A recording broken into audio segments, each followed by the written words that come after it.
सत्यको आवाज सधैँ बलियो हुन्छ, सत्यको आवाज सधैँ बलियो हुन्छ, मेटिँदैन कहिल्यै यो गाथा।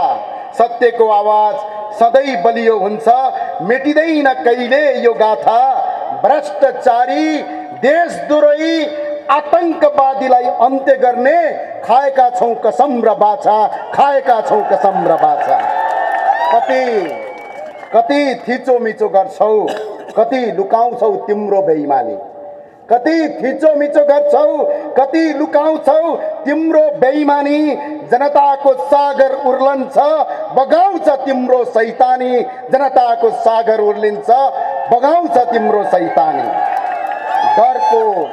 डरको पर्दा च्यातिन्छ अब, डरको पर्दा च्यातिन्छ अब, मौनता अब टुट्छ।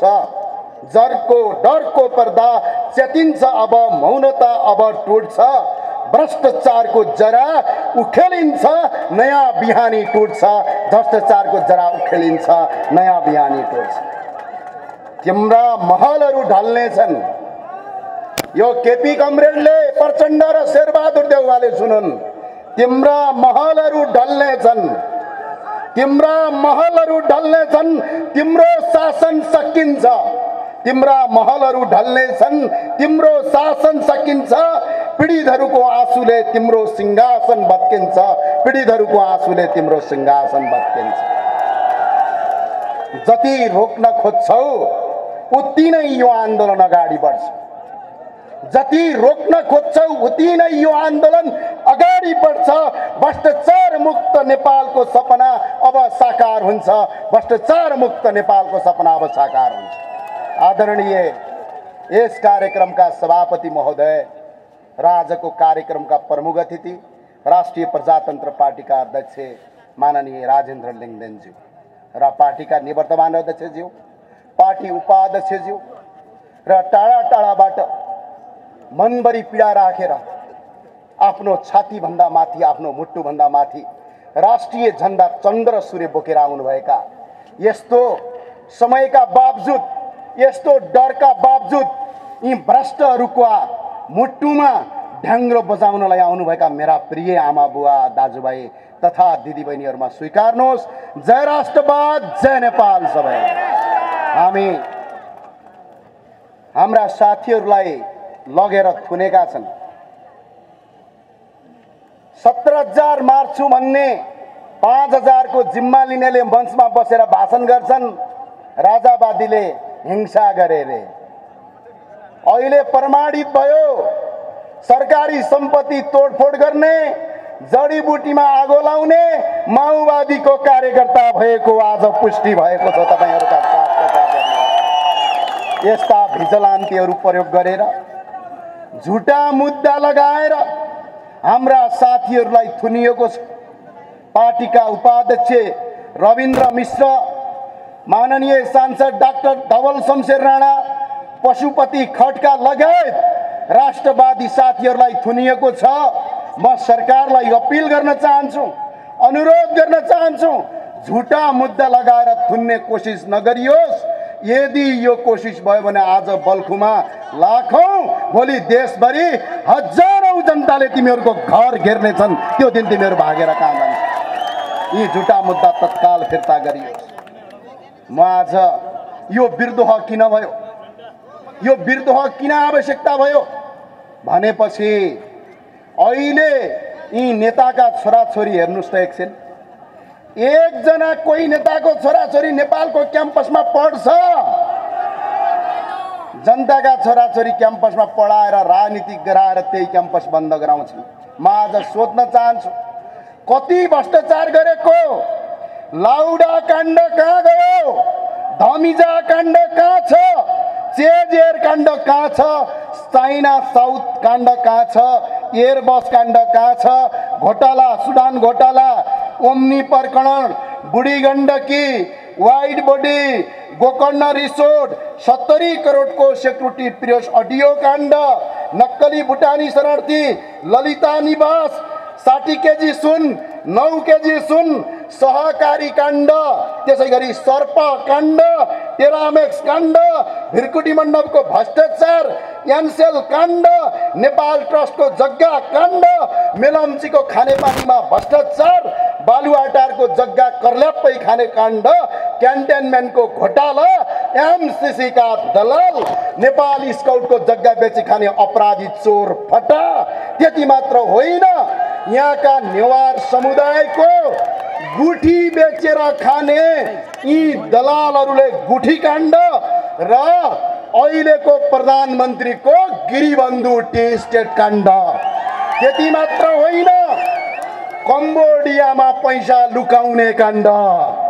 यसका साथ यति काण्डको छानबिन गर, दोषीलाई कारबाही गर। अख्तियारका प्रमुखलाई मेरो अपिल छ, पार्टीका कार्यकर्ताको हल्लुने कार्यकर्ता नबन। अख्तियार प्रमुखज्यू तपाईँलाई अपिल छ। होइन भने राष्ट्रिय प्रजातन्त्र पार्टीले मात्र होइन, यो राष्ट्रवादीहरूले यो शक्ति अगाडि बढायो भने यी काण्डका नाइकेलाई जेल हाल्छौँ, थुन्छौँ र यिनको जमानत सर्वोच्च हरण गर्छौँ भनेर हामी यो आन्दोलनमा अगाडि बढेका छौँ। धेरैले भन्ने गरे आज देश बेरोजगारी छ, 80 लाखभन्दा बढी युवाहरूको देशमा काम गर्न बाध्य छ, देशमा भ्रष्टाचार गरेको छ, लुटेको छ। आवाज उठायो भने कसले हान्न आउँछ? यो देश तिमीहरूले आर्जिया हो, यो देश नेपाली जनता र राज संस्थाले आर्जेको हो, मार्क्स र लेनिनले होइन। यो जे मन लाग्यो त्यही नगर। आज बेरोजगारी भयो, अहिले गणतन्त्रमा धेरै उपलब्धि गर्यौँ रे भनेर भाषण गर्छन् केही साथीहरू।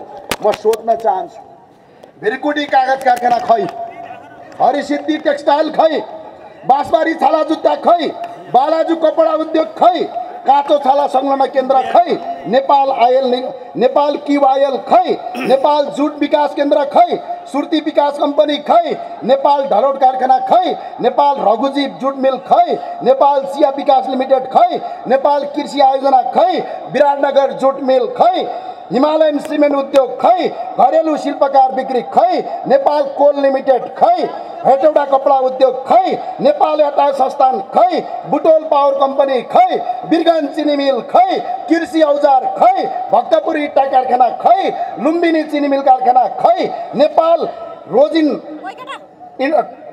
टर्बेन्टाइन खै, कृषि चुन उद्योग खै, नेपाल डिलिङ कम्पनी खै, नेपाल दूरसञ्चार कम्पनी खै। हुँदा हुँदा काठमाडौँमा चल्ने टर्ली बस खै, कहाँ बेचेर खायौ? यसको हिसाब किताब चाहिन्छ।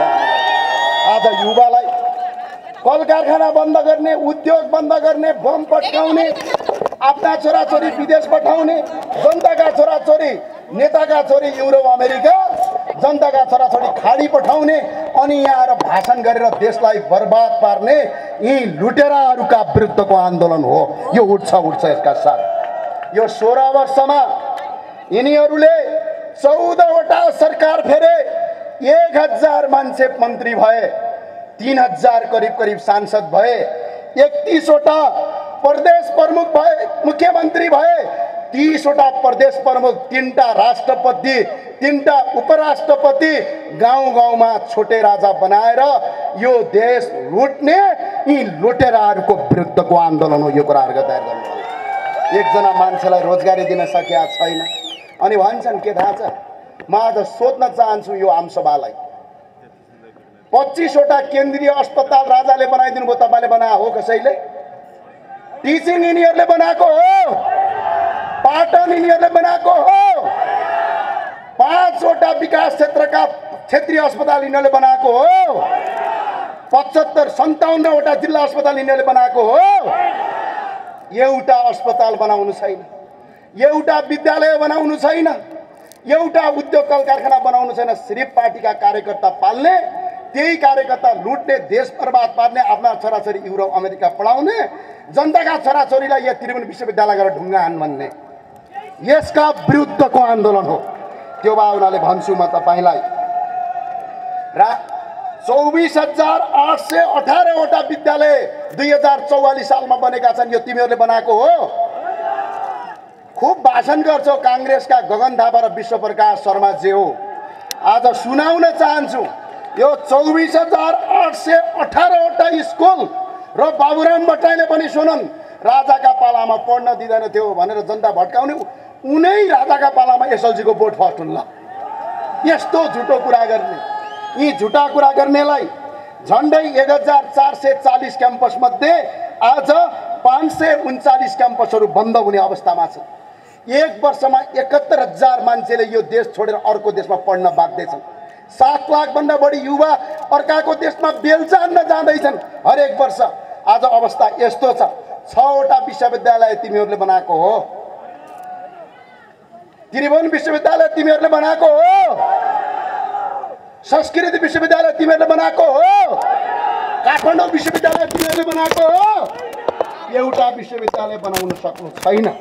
आज देशको माओवादीका साथीहरूलाई मेरो अपिल छ, 10 वर्षको युद्धमा यो देशले 1 खर्ब 30 अर्ब रुपैयाँ क्षति बेहोरो आजको मूल्यलाई यदि मापदण्ड गर्ने हो भने 5 खर्ब रुपैयाँ यो देशको भौतिक संरचना ध्वस्त पार्यो।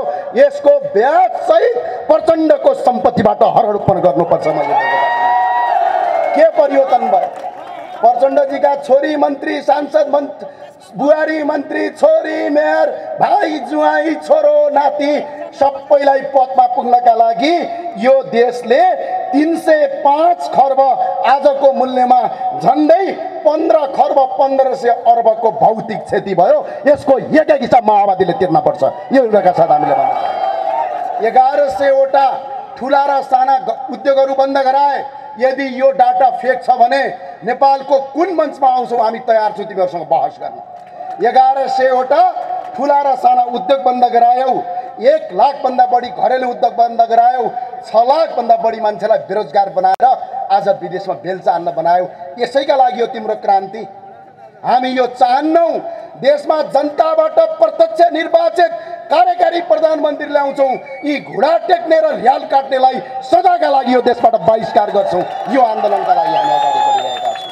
साथीहरू हो, अस्ति एक दिन काङ्ग्रेसका महामन्त्रीले विश्वप्रकाश शर्माजीले एउटा गलत डाटा संसदमा पेश गर्नुभयो। राजाका पालामा देश गरिब थियो, अहिले देश धनी भयो भन्नु यदि कसैले सुन्नुभएको छैन भने आदरणीय नेता विश्वप्रकाश शर्माको कानमा बस्ने गरेर सुनाइदिनु होला। प्रति व्यक्ति आएको कुरा लिएर उहाँले झुट बोल्नु भएको थियो संसदमा। हामीले संसदमा ल ठिकै छ त जनताले फैसला गर्लान् भनेर चुप लागेर बस्यौँ, तर आज जवाफ दिने बेला भयो। गगन थापाले झुट बोल्नुभयो, विश्वप्रकाश शर्माले झुट बोल्नुभयो। यो गनाउने तन्त्र, विदेशीको दलाल तन्त्र राख्नका लागि सिस्टर निर्मलाको फन्ड कति चलाउँछौ हो साथीहरू हो। अब बन्द गर, राष्ट्रवादीको झन्डा उठिसकेको छ। म आज भन्न चाहन्छु, सुन्नुहोस् तपाईँले, प्रति व्यक्ति आए 2044 सालमा, पत्रकार साथीहरूले पनि सुन्नुहोस्, प्रति व्यक्ति आए 2044 सालमा नेपालको $146 थियो भने हाम्रो छिमेकी राष्ट्र चीनको $284 थियो 2044 सालमा। आज चीनको प्रति व्यक्ति आए $24,360 छ भने नेपालको $1,456 छ।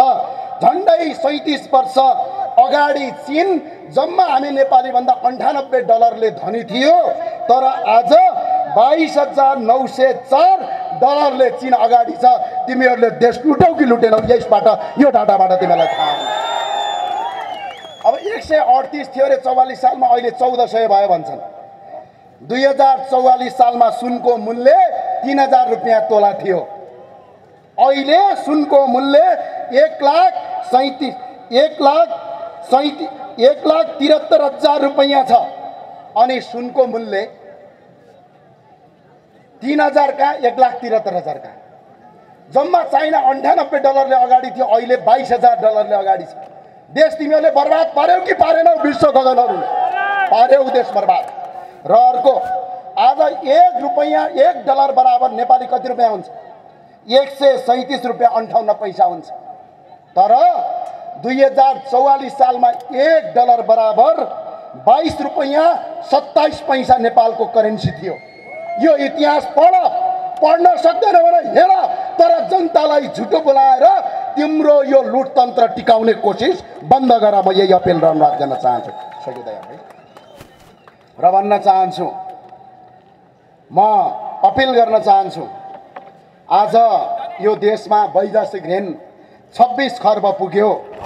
आज 80 लाख युवाहरू विदेशमा छन्। 15 खर्ब 7 अर्ब 84 करोड रुपियाँ यी नेता कार्यकर्ता पाल्दै 1 वर्षमा खर्च हुन्छ। हामीलाई किन चाहियो 884 जना सांसद? 205 जना सांसद भयो भने यो देश कायापलट हुन्छ। आवश्यकता छैन।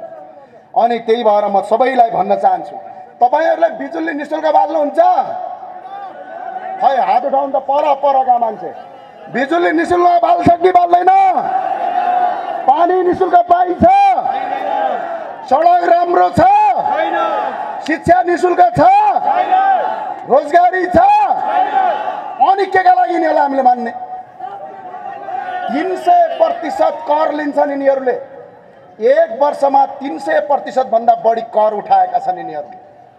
त्यही भएर म एउटा गीतबाट तपाईलाई भन्न चाहन्छु, जन्मदेखि मृत्युसम्म करै करको भारी, न त शिक्षा न त स्वास्थ्य, कर केका लागि?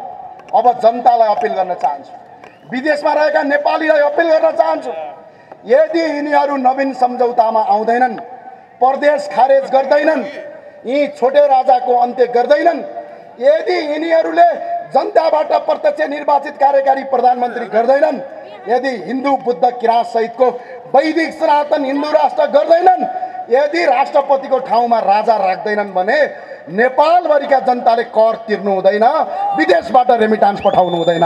यी त्यही दिन गल्छन्। त्यसका लागि तपाईहरु तयार भएर बस्नु होला। मेरा साथीहो, यो आन्दोलनको सुरुवात हो, यो आज भाषण होइन। हाम्रा साथीहरूलाई एकपटक जोरदारका साथ बनाऊ। हाम्रा साथीहरूलाई रिहाई गर। आवाज भएन, यतिले पुग्छ पुग्दैन। हाम्रा साथीहरूलाई रिहाई गर। भ्रष्टाचारी मुर्दाबाद, उखान टुक्का मुर्दाबाद। याद गर सरकार, याद गर। सडकमा होस्, संसदमा होस्, यो भ्रष्टाचारीका विरुद्धमा खडा हुन्छौं, चाहे छातीमा तातो गोली हान, 1 इन्च पनि पछाडि लगाएर बस्दैन। त्यही भएर साथीहो, यो आन्दोलनको सुरुवात हो, यो आन्दोलनको सुरुवात हो। 15 गते जस्तो आज घुसपैठ गरेर, काहीँ छिराएर यो आन्दोलनलाई भाँडौला सोच्या छौ भने दिवा सपना हो। हाम्रा स्वयंसेवकले च्याप्पै समाएर ढ्याक्कै पुलिसलाई बुझाउँछन्। यो कुराका साथ याद गर्नु होला। त्यही भएर म जाँदा जाँदै सबै साथीहरूले 2 हात उठाउनुहोस्। आन्दोलनका लागि तयार हो, तयार हो। भ्रष्ट सरकार मुर्दाबाद, भ्रष्ट सरकार मुर्दाबाद, देश तोरै मुर्दाबाद। याद कर सरकार, एक दिन तिम्रो घर घेर्छौं। यो कुराका साथ भन्दै बिदा हुन चाहन्छु। जय राष्ट्रवाद, जय नेपाल।